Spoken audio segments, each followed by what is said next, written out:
as was done with the clearance of soldiers' pension. He noted that the soldiers' pension debt, which was originally at 1.5 trillion Uganda shillings, had now been reduced to 500 billion Uganda shillings. He encouraged the beneficiaries to use the money to improve their household incomes and avoid unnecessary expenditures. He called upon them to support the parish development model and also practice the 4-acre model. These regions were most affected by the insurgencies that were perpetrated by the Lord Resistance Army and other rebel movements. Residents who lost livestock dragged government to court in 2003.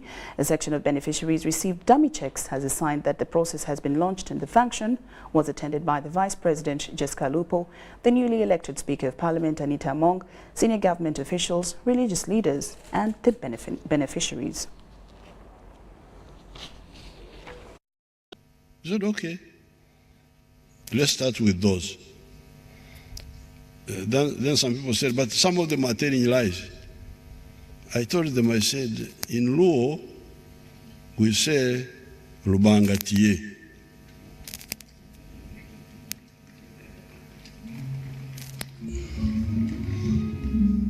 If they are telling lies, they are lying to Museveni, but Rubanga Tie. You leave them. You know, I have been here for just since before independence. I was already old and watching. And you could see people getting themselves into trouble. Love your neighbor. Love God with all your heart and all your might. And love God as you love yourself. That's what he said. I'm not the one who said it. It is in the Bible. So, at that time of independence, I could see, because by 1962 I was 18. I was participating. But we are here today because we are going to give people money, they will buy cows. The same people will come and take away the what? The cows. How long are we going to continue compensating people on the same problem? So I thank you, sir, for the problem. This will be sorted out. Finally, the lady. Thank you very much, Your Excellency. I'm Apollo Christine, the District Woman Representative Kumi. Mr. President, apart from the theft of animals, my former chairperson. Kumi. Dear President, apart from the theft of animals, the Karamojong are also killing our people. We thank you, Mr. President, because one day the aeroplane airlifted one of the dead bodies, where some of our people normally go fishing in order to fight poverty. As I speak now, Mr. President, we have families that have lost their dear ones, and the dead bodies have not been recovered up to now. Mr. President, the security force at the border is inadequate, because when we talk to the boys who went there to help us recover one of the bodies, they said that the soldiers actually gave up and allowed the Karamojong to overtake at this. They will not be able to fight. So they were concentrated for training. So only 3rd Division remained there. But they were given equipment, helicopters, other systems, which should compensate for manpower. So but I will come there, and the commanders are also engaged. They told me that they are going to meet on Monday. That's not a big problem. We shall solve it. And I'm very sorry about the people who have died so far because of this avoidable problem, and also the cows. But it will be finished. It's not such a big problem.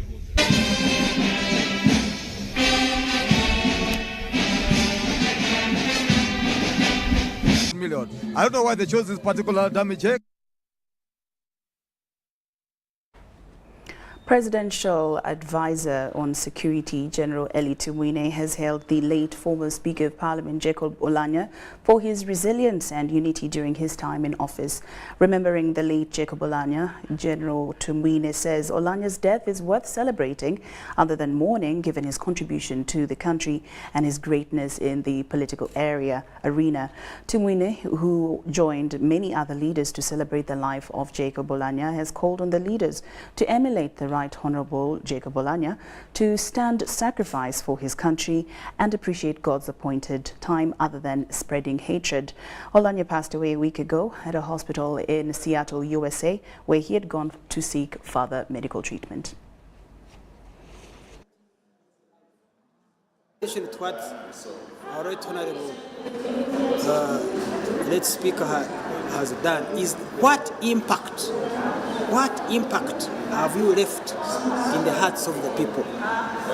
Jacob Oulanyah, as one special person during his lifetime, has left an indelible impact of love, impact of leadership, impact of friendship, impact of service, impact of dedication, impact of commitment, impact of resilience, impact of oratory, impact of inspiration, impact of sharing.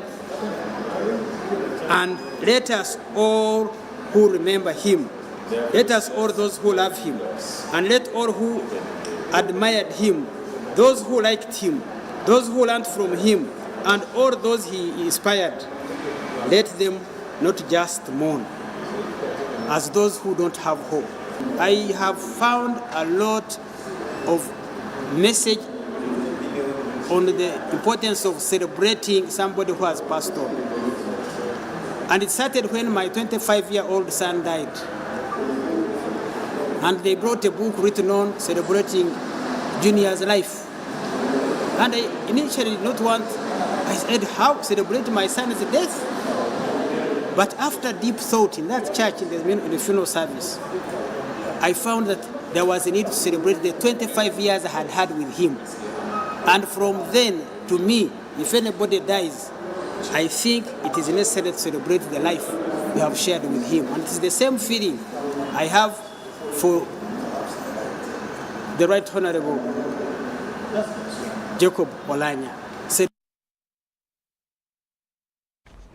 Now, residents of Muyenga Urban Council, where the fallen Speaker of Parliament Jacob Oulanyah was residing, have eulogized him as a patriotic leader and an advocate of rule of law, despite being an absentee neighbour.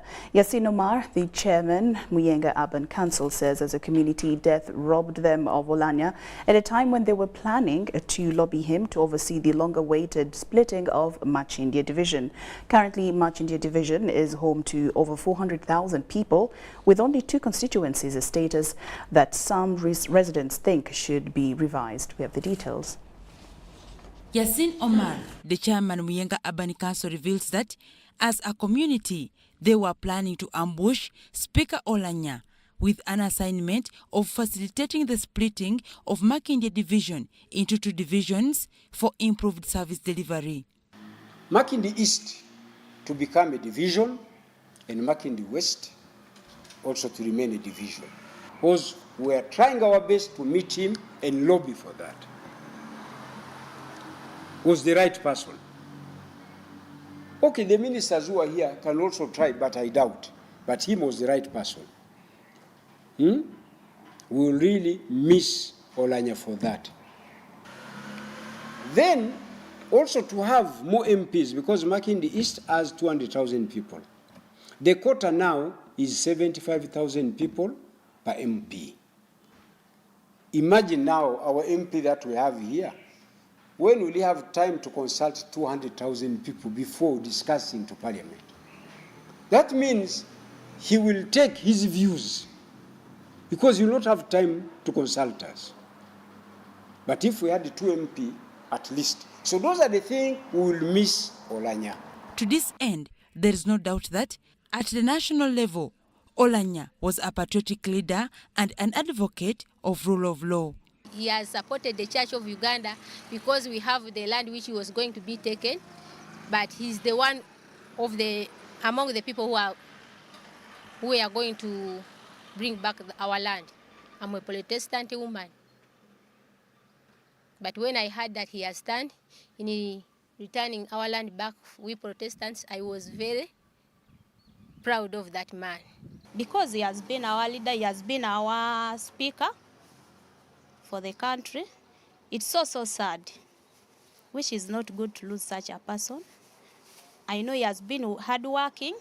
However much I've never got time to talk to him, but I know he talks to some. Some got time, some other people got time to interact with him.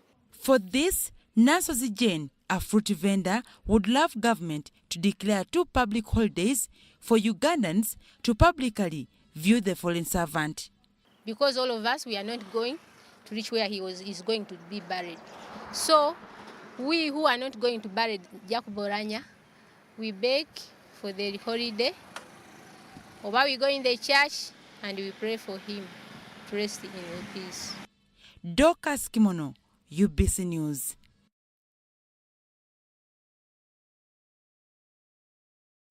Now, the Democratic Party President Norbert Mao has refuted the media claims and public discussions alleging that the late Speaker of Parliament was airlifted dead to Seattle in America for medication. Mao, who is among the last delegation that checked on the late Speaker, has shared with us the journey up to when the Speaker was pronounced dead.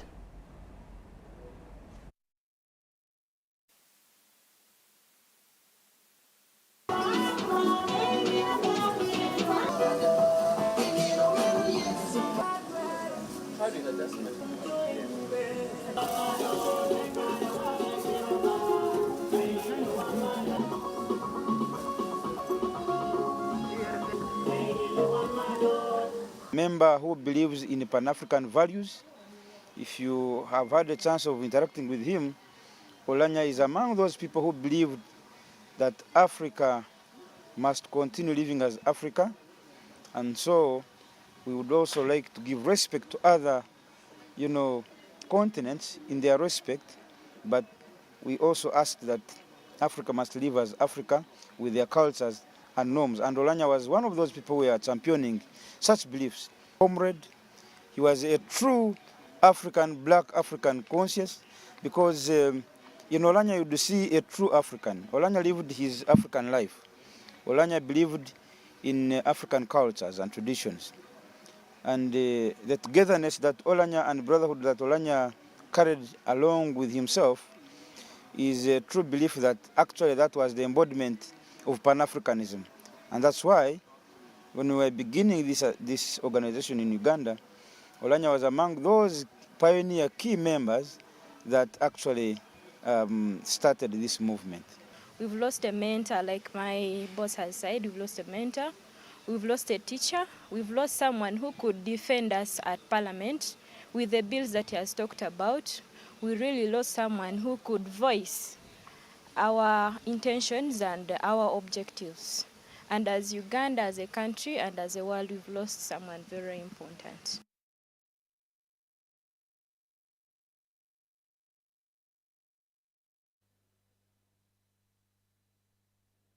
The Pan-African Pyramid and his team did join the rest of the country to mourn and pay tribute to the late Speaker of Parliament, Jacob Oulanyah. They visited his home and discussed, of course, the future about Uganda and Africa. Now, back to the Democratic Party President Norbert Mao refuted the media claims and public discussions alleging that the late Speaker of Parliament was airlifted dead to Seattle in America for medication. Now, Mao, who was among the last delegation that checked on the late Speaker of Parliament, has shared with us the journey up to when the Speaker was pronounced dead. And as you know, I'm not a government official. I'm not eligible for government funding. I was worried about traveling in that economy class. So when I talked to the Deputy Speaker who invited me, she assured me that she would ensure that I get a business class ticket. Democratic Party President Norbert Mao is among the last Ugandan delegation that saw the late former Speaker of Parliament Jacob Oulanyah in Seattle, USA. When we arrived, we dropped our bags at the hotel and immediately went to the hospital. We were ushered into Jacob's room on the intensive care floor. Before we entered the room, the Minister of Health had told us we should prepare ourselves to see Jacob like we had never seen him before. She told us, the man you are going to see is not the Jacob you know. He has lost a lot of weight and he is very ill. So we were prepared, but not as much. Jacob Oulanyah was admitted at Fred Hutch Cancer Research Institute, where Mao was among the few Ugandans that saw Oulanyah on the hospital bed before he passed on. He was not on oxygen. He was breathing normally. He was, of course, in the intensive care unit.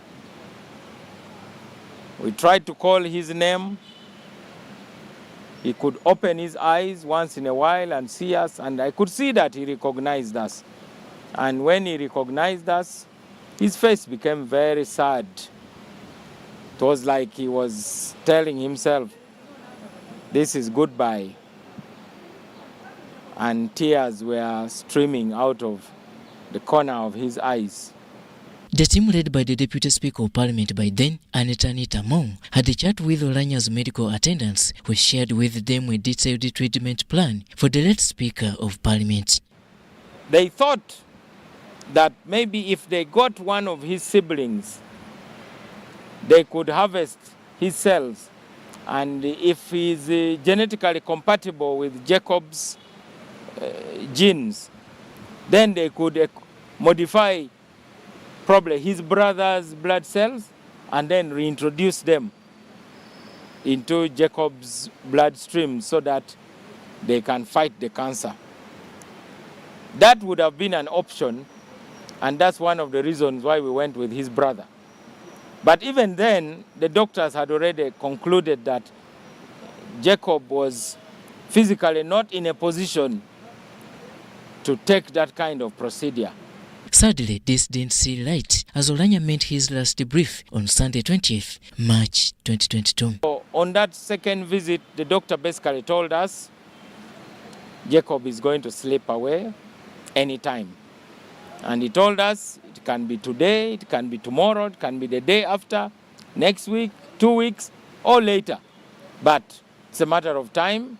And he told us as doctors, all they were doing was to ensure that Jacob spent his last days on earth as comfortably as possible, without pain. That's what they were managing. And that's why when we found him, he was heavily sedated with a lot of painkillers. That is when I put out that tweet and ended it with, "It is well."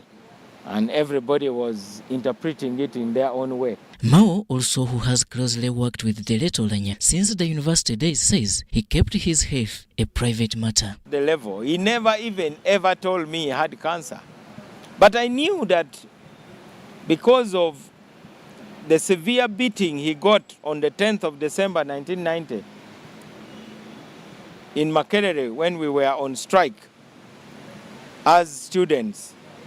He was our speaker, remember, and I was the guild president, and the police came to disperse an assembly of students, and 2 students were killed, shot by the police. Many others were injured by bullets, and Jacob was beaten very severely with the butt of a gun, and that beating traumatized his internal organs. He had to undergo emergency surgery in Mulago, and they removed his spleen. Remember, the spleen is one of the organs that really helps to purify the body. Norbert Mao also dismisses the current social media talk that the speaker could have been poisoned, saying that this is far-stretched. The poison talk should not turn our country into a state of fear, where people will even fear now to go to a TV station and drink water. Next time I come to NTV, I'll be looking very suspiciously at the bottle of mineral water. We can't have a country like that. So I really think we must confront those issues and try to build a political system where we can disagree without being disagreeable. Last evening, President Yoweri Kaguta Museveni warned those speculating about the speaker's death. Actually, we are going to go for them because I have heard some people saying that, oh, some people killed Oulanyah. Oulanyah was killed. The police are going to come and say, okay, you tell us, you seem to have some information. Oh, yes, because if you say because Oulanyah did not die in a private home. He died in a highly reputable hospital. And before that, he was in another big hospital in Dubai. And before that, he was in our hospitals here, including the Cancer Institute. Everything is there. Robert Onyango, And before UBC that, he News. was in another big hospital in UBC News takes a short break, but we return with more stories.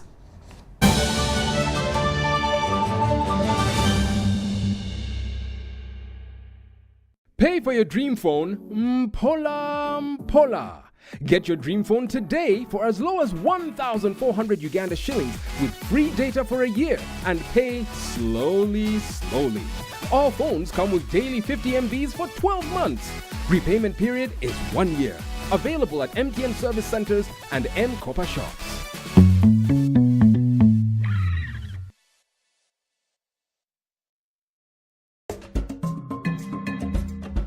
Government of Uganda, through the Uganda Bureau of Statistics UBOS, is undertaking nationwide census mapping aimed at providing an up-to-date list of enumeration areas and administrative units in the country ahead of the National Population and Housing Census of 2023. The UBOS field teams will be using Global Positioning Systems (GPS) for mapping all administrative infrastructure, households and other facilities such as hotels, schools, hospitals and water sources to facilitate production of the updated LC1, parish, sub-county and district area maps showing all the physical features and social amenities. The census mapping will further aid development of a countrywide data for information systems as a pillar for effective implementation of the parish development model. This is to appeal to the entire government leadership, all stakeholders and the general public to support the field teams that will be deployed across the country. Announced by Dr. Chris Ndatira Muchiza, the Executive Director and Chief Statistician. For further clarifications, please contact the Office of the Executive Director on 0755 342 128. When COVID came, it felt like it destroyed everything my mom had built. She was ready to let go of her dreams. But when one door shuts, a window opens. She grabbed her last command and took a leap of faith. She refused to give up. So with a bit of daring and Grandma's secret recipe, her business was back. And not just bigger, beyond her wildest imagination. This is a story of a regular Ugandan just like you, who harnessed the power of technology to provide a solution for us. How about you tell us your story? UG needs more of you. To share your story, visit airtel.co.ug/UG needs more of you or call or SMS 162. Airtel, the smartphone network.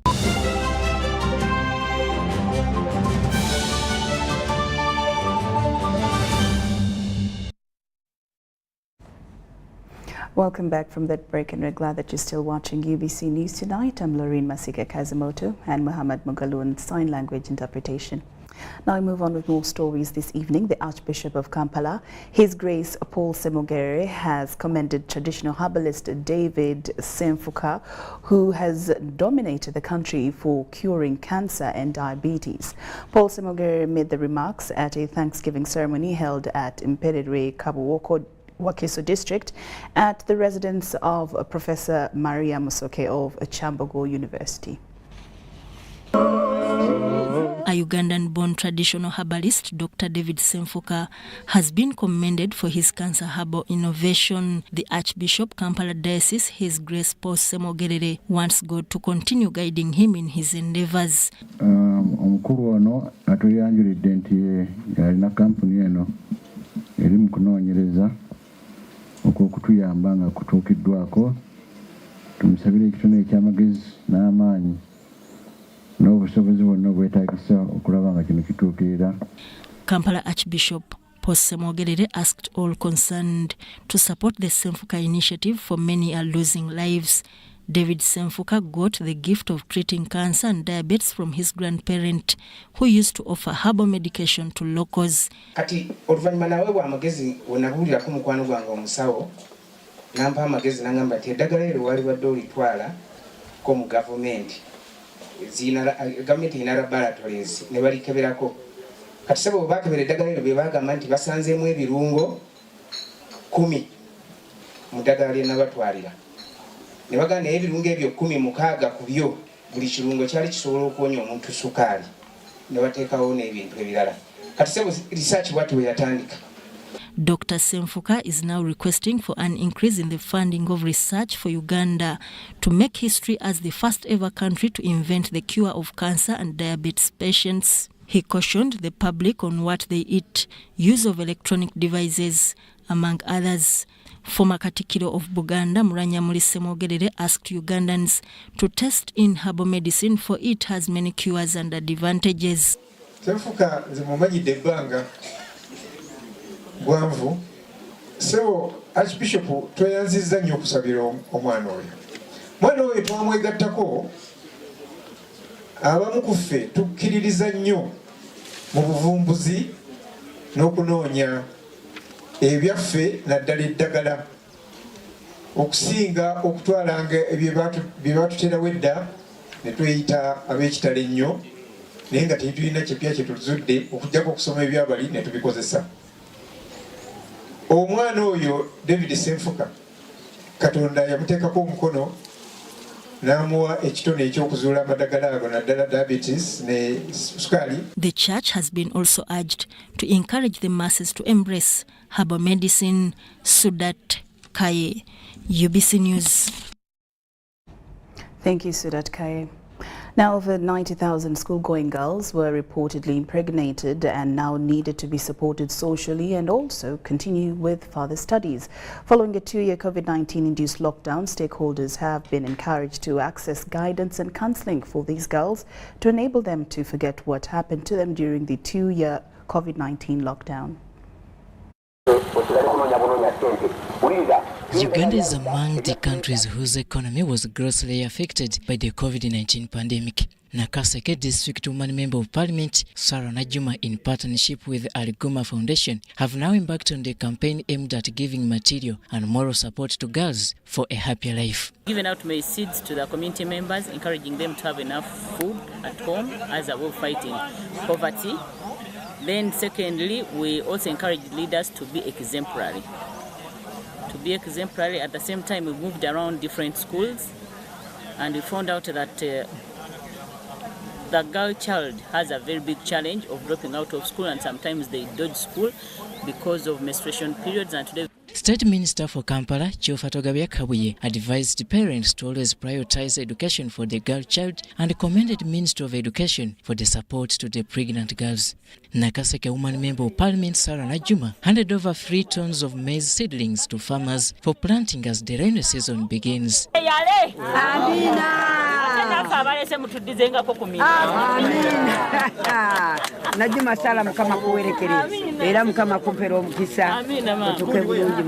Story compiled by Salongo Freddy Kasibante for UBC News. The Women Organization Network for Rights Advocacy has donated mother kits to pregnant women at Wakiso Health Center 4 in Wakiso District. The program coordinator, Sarah Chisache, says following a hike in prices of commodities, they have decided to contribute to pregnant mothers. A number of pregnant mothers from Wakiso district have received mama kits, bathing soap, basins, pampers among others to assist them when and after delivering their babies. The coordinator, Women Organization Network for Human Rights Advocacy, Sarah Kanyike, says following the rise of commodity prices, they decided to help vulnerable pregnant mothers to access maternal health services. Malwaliro agamu eriyo bakyala bannaffe nga bali tebalina byakozesebwa babeera n'okunyigirizibwa kw'amaanyi nga bwe mukimanyi mwenna nti mu ggwanga ekyaguddewo sabbuuni yalinnye ate nga nakawera abeera amwetaaga. Naume Mbaleba of the Women's Organization Network for Human Rights Advocacy says the initiative was part of the Women's Day celebration. She cautioned the nurses, however, against barking at patients and appealed to them to remain kind. Tuyita mu kusomoozebwa kw'amaanyi era okusosolebwa kubeerawo. Yadde ennaku zino tugenda tusomesa abasawo nti ffena tuli kyekimu, ffena tuli bakyala, ffena tuli bannayuganda, tetulina kusosolebwa. A mother of twins at Wakiso Health Center for Rest Nakazi appreciated the organization for the timely support. A number of mothers who benefited from the initiative were grateful for the support.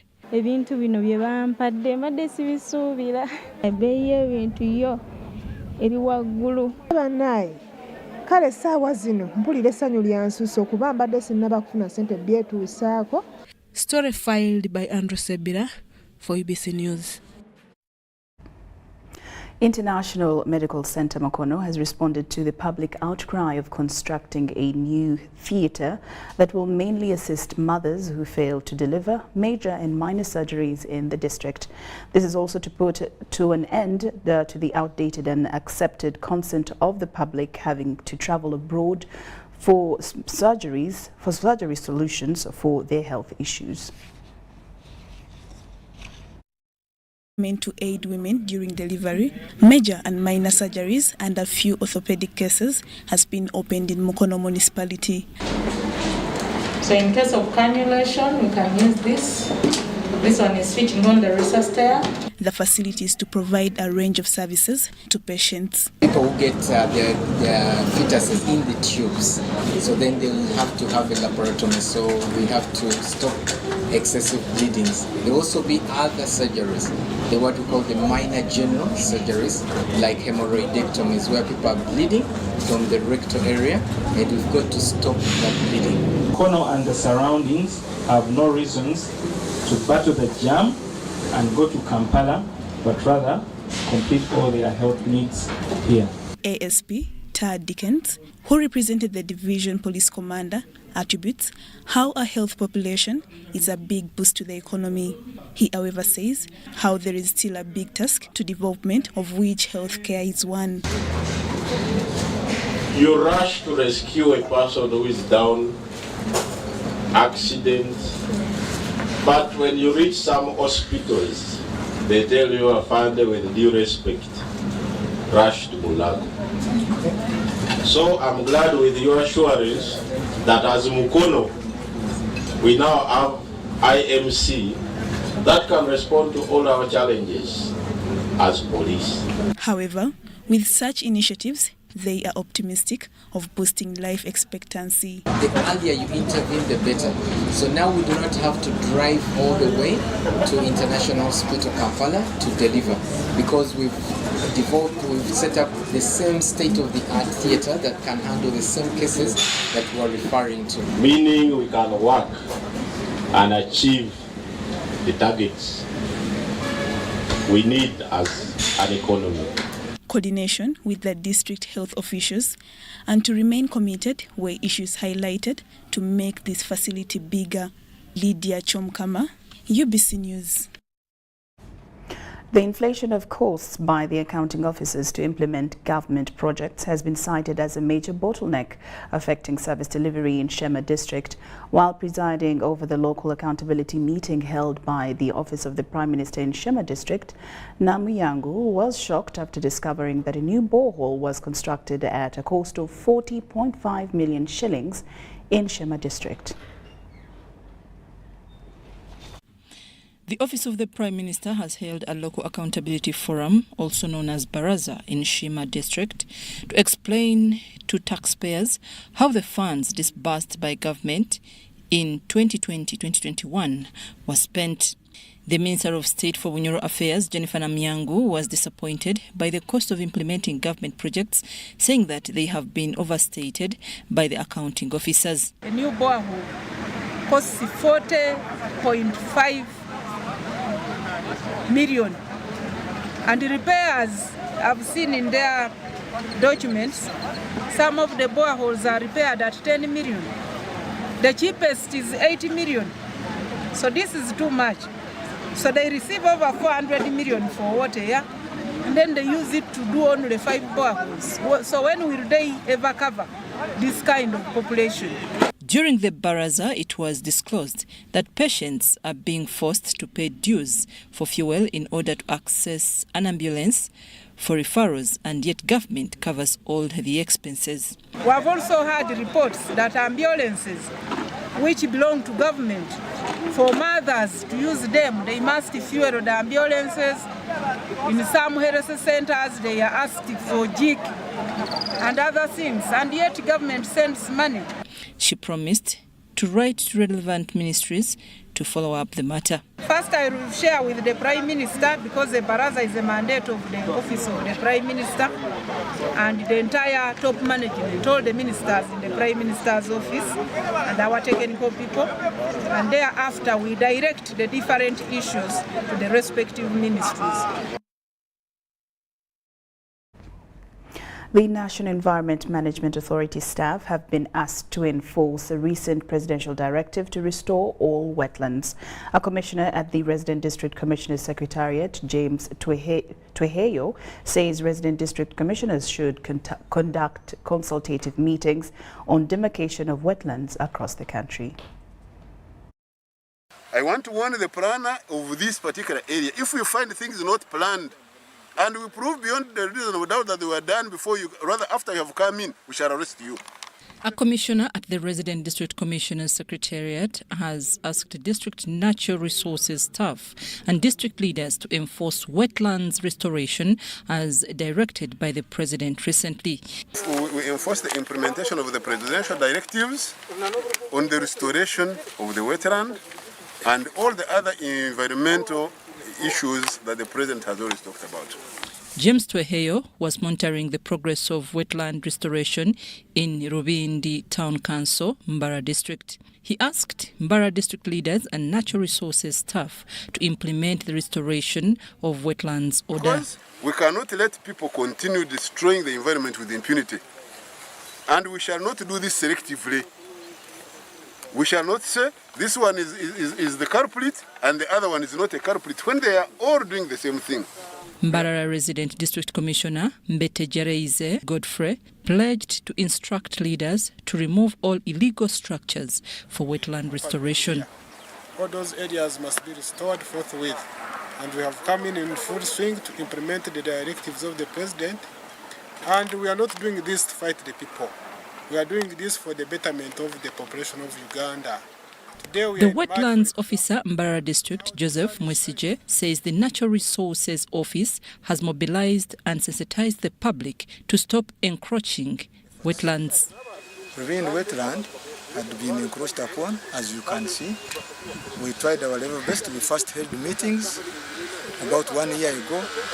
Some people went away, others did not. They refused, and we ended up restoring this wetland. And we have made some arrests. People are being put in court and others are on police bond. President Yoweri Museveni gave the directive on vacating of wetlands while launching the Parish Development Model Program at an event held in Kibuku District recently. God is a good, loving Father who created nature, and plants and animals live together interrelatedly. But if it is The former head teacher of Centenary High School, Masaka, Rosemary Akujo, has been slapped a 4-year term over stealing over 90 million Uganda shillings meant for UNAIP students' registration. Magistrate Moses Nabende found Akujo guilty basing on the prosecution from 11 witnesses produced before court. Meanwhile, Naweru Grade 1 Magistrates Court has also charged and remanded Gideon Nabasa, a security guard attached to a Freak Safe security company, to Luzira government prison on charges of aggravated robbery and murdering a fellow workmate. Akujo Rosemary, aged 48 years, a former head teacher for Centenary High School and a resident of Masaka Nyendo, has been found guilty by the Anti-Corruption Court in Korolo on charges of embezzlement. Akujo Roslyn is convicted of stealing over 9.5 million from Centenary High School, Masaka, which was made to pay UNAIP registration for Senior Fund Senior 6 students in the academic year of 2016. Magistrate Moses Nabende of Anti-Corruption Court found Akujo Roslyn guilty, basing on the evidence induced to court that Akujo stole and used the 90.5 million for her personal enrichment, not for school activities. The use of registration fees to school activities would amount to diversion of funds and would be unethical to risk the future of the students. I find the state to have proved these two elements of the offense. After convicting Akujo, court immediately sentenced her to 4 years in prison and also ordered her to compensate the school. Acts of this nature put students at a risk of their future. Parents of such students religiously paid the money, hoping their students or their children are going to sit the exams. So they did their part. They did not get result slips as expected. According to Magistrate Moses Nabende, this should serve as an example to the would-be perpetrators. It took the intervention of the proprietor of the school to save the students so that they were able to get result slips. She shall compensate Centenary High School 90,520,000, which she did not account for. She is suspended from holding public office for 10 years. Akujo Rosemary committed the offences while serving as a head teacher at Centenary High School in Nyendo, Masaka District in 2016. According to the evidence on court record, the affected students were over 100 from Senior Fund Senior 6 respectively. Meanwhile, Naweru Magistrates Court has charged and remanded Gideon Nabasa, a security guard attached to a Free Safe security company, to Luzira government prison on charges of aggravated robbery and murdering a one Kagezi Amon.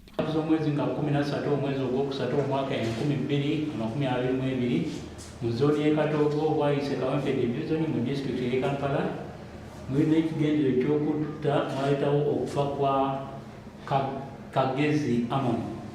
Mwanyaga Kagezi Amoni waletiye ng'erimu siringisi omutwalo gumu yali muleki n'essimu ya kika kya Samusanga buli wendi nfuna. However, due to lack of jurisdiction by this court to handle such matters, the accused was not allowed to take plea. President Yoweri Kaguta Museveni has encouraged political and religious leaders to continue mobilizing their communities to appreciate wealth creators and guide them identify the productive ventures that government will be providing them with funds to propel development.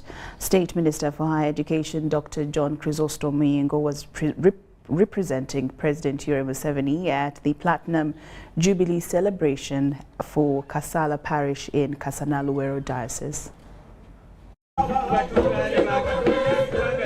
Thousands of Christians have graced a church event at Kasala Catholic Parish in Kasana, Luwero Diocese to celebrate the Platinum Jubilee of the parish established in 1947. The event was officiated by Antoine Cardinal Kambanda of Kigali, the Archbishop of Kampala, His Grace Paul Simo Gerere, the clergy, and a cross-section of the laity. State Minister for Higher Education, Dr. John Chrysostom Muyengo, represented President Yoweri Museveni and encouraged leaders to mobilize and guide communities to be wealth creators. Leaders were advised to help prop up 39% of households still in the subsistence farming for better livelihoods. Antoine Cardinal Kambanda encouraged farmers to engage in commercial farming and support government programs aimed at eradicating poverty. This is an important spiritual truth that implores Christians to be concerned with the affairs of the earth as they wait for the coming of the kingdom of God. It is important to emphasize to believers that in addition to seeking spiritual nourishment from the places of worship, they should also participate in income-generating activities. Kigali Prelate Antoine Cardinal Kambanda, who led the crossful mass assisted by Archbishop Paul Simogerere, encouraged Christians to pray for peace in Ukraine, Russia, and Somalia. Tusabire bannaffe abali mu ntalo nga bwe tukulu olunaku luno tutaffe Papa Francis yatusaba okusabira eddembe mu nsi yaffe. The Archbishop of Kampala, His Grace Paul Simogerere, appealed to Christians in Kasala Parish to be exemplary and avoid engaging in things that are against the law.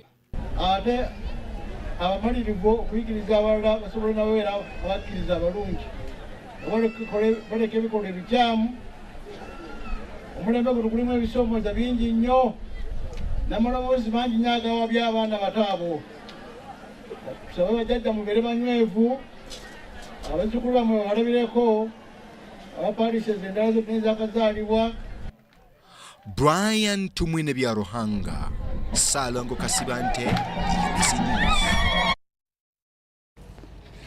The National Curriculum Development Center and the Ministry of Education has rolled out the law secondary school curriculum in Feb 2020, aiming at producing learners with employable skills. The Acting Director, Directorate of Industrial Training, Patrick Byakatonda, says the curriculum could be hope in upscaling vocational training in Uganda. The Acting Director, Directorate of Industrial Training, Patrick Byakatonda, says learners will be subjected to vocational training to prepare them for gainful employment. Byakatonda was sensitizing parents, teachers and students of Emma High School in Kampala on the new curriculum. It will assist the learners, one, to have employable skills, but also to start their own projects, to become entrepreneurs. The head teacher, Emma High School, Ahimbisiwe Godians, says the new curriculum has made the education sector more practical than ever. This will help the learner other than acquiring the knowledge, but to put that knowledge in practical aspects such that they are able to go into the world of work as they study and make some money. 8 selective subjects for the start to be assessed by the Directorate of Industrial Training include agriculture, art and design, entrepreneurship, performing arts, nutrition and food technology, ICT, physical education, technology, and design. Students will get a DIT certificate at the end of senior week.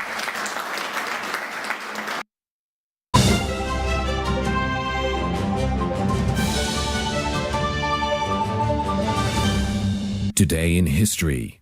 On 26th March 1989, President Yoweri Museveni warned Kenya not to allow its army to cross into the Ugandan territory. Speaking at the press conference at Entebbe Airport after a 5-day trip from China, while answering the questions about Kenya amassing its army near the Busia border, Mr. Museveni said leaders of any neighboring country who continue to abet enemies of Uganda will be answerable for their actions. Enjoy convenience today with Airtel Money School Pay, FlexiPay or Bridge Schools. To pay school fees using Airtel Money for bridge schools, dial *185#. Select option 6, school fees. Select option 1, bridge schools. Enter pupil ID. Enter the amount. Enter the PIN number to complete payment. Pay school fees conveniently using Airtel Money. Airtel Money. Instant, secure, borderless.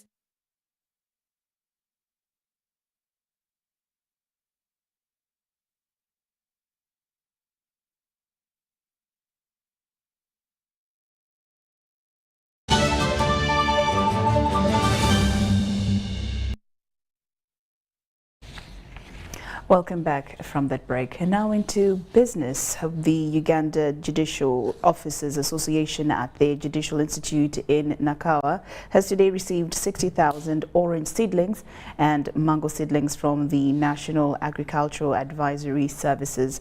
This was championed by the Crop Development Officer at NADS, Prosi Mutumba, who urged Ugandans to join such associations in order to benefit from government programs. Crop Development Officer working with the National Agricultural Advisory Services, Prosi Mutumba, has recommended for quality seedlings to farmers for better produce. We recommend that the seedlings should be joined or grafted at more than 30 centimeters or 30 centimeter and above. Mutumba says that NADS has supported Oulanyah for a long time, giving them different seedlings like citrus, mango, maize, apples and bean seedlings. And we've been doing this. We've been giving out planting and stocking materials, as well as value addition facilities to district local governments, various farmer groups, including the Uganda Judicial Officers Association.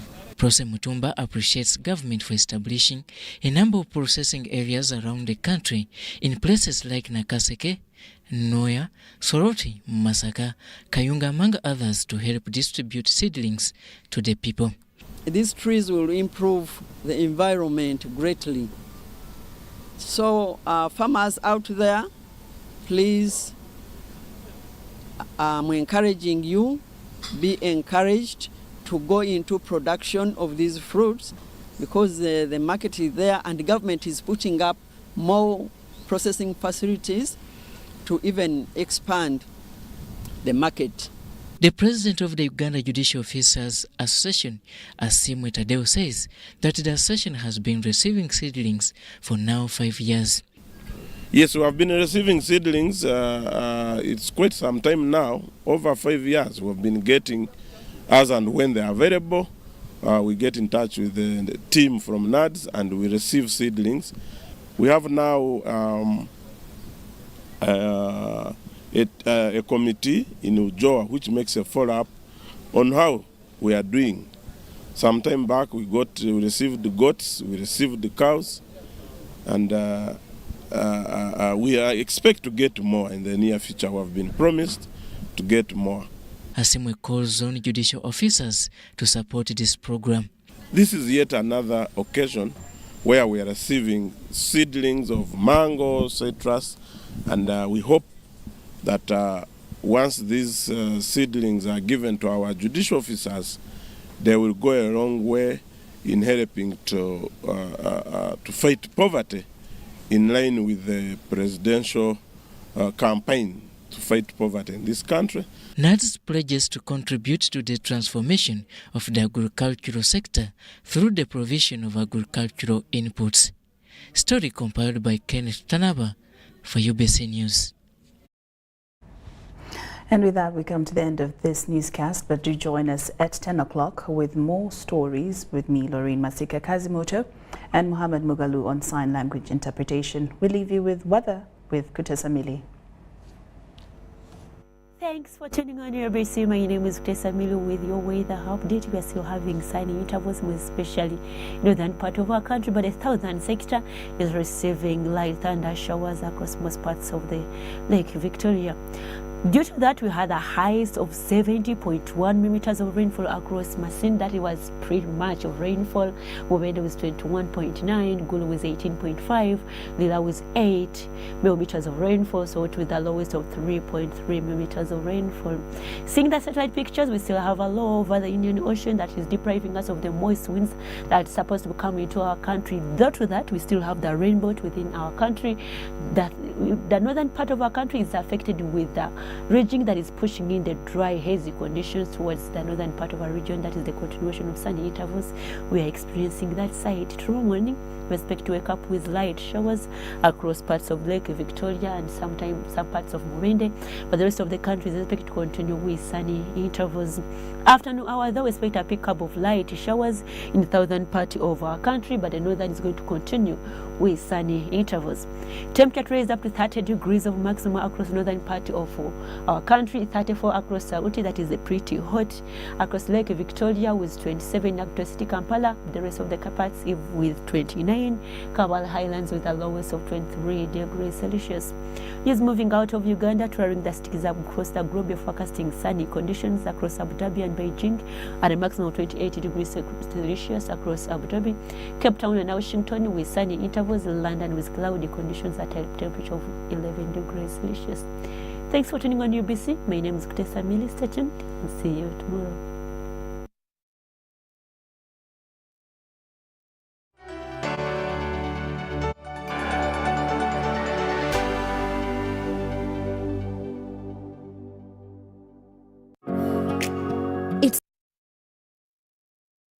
It's no secret that ICT makes learning easy.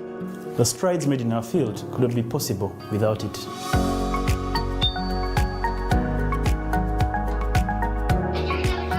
And now we can watch our favorite shows.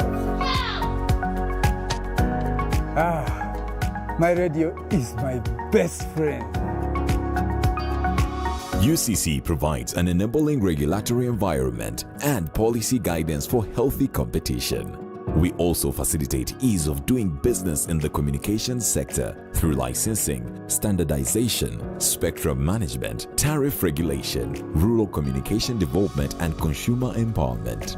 An informed consumer is an empowered consumer. UCC supports local content and innovations. Driving the development of a robust communication sector in Uganda is Uganda Communications Commission. Get connected today with the My Airtel 4G smartphone and enjoy free data for 1 whole year.